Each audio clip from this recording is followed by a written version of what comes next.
पैगंबर इस्लाम सल्लल्लाहु अलैहि वसल्लम के पास एक गरीब आदमी ने जाकर अर्ज की, मेरा हाथ बहुत तंग है, कोई ऐसी तजवीज बता दीजिए कि ये तंगी जाती रहे। आपने पूछा, कुछ तुम्हारे पास है? उसने कहा, सिर्फ एक दरी और एक लकड़ी का प्याला। फरमाया, दोनों चीजें ले आओ। गरीब उसी वक्त दरी और प्याला ले आया, जिन्हें आपने वहीं बैठे बैठे किसी के हाथ 8 आने में बेच दिया और उसे दाम देकर फरमाया, इसमें से 4 आने की तुम कुल्हाड़ी ले आओ और 4 आने का आटा आज के लिए घर में दे आओ।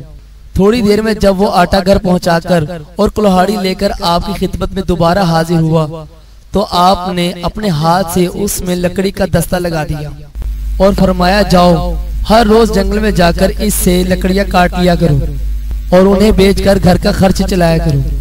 15 दिन बाद आना और हमें अपना हाल सुना जाना। गरीब ने 15वें दिन आकर अर्ज की, घर का खर्च चलाकर इस वक्त मेरे पास 2 रुपए मौजूद हैं। आप बहुत खुश हुए और वो शख्स थोड़े अरसे में खुशहाल हो गया।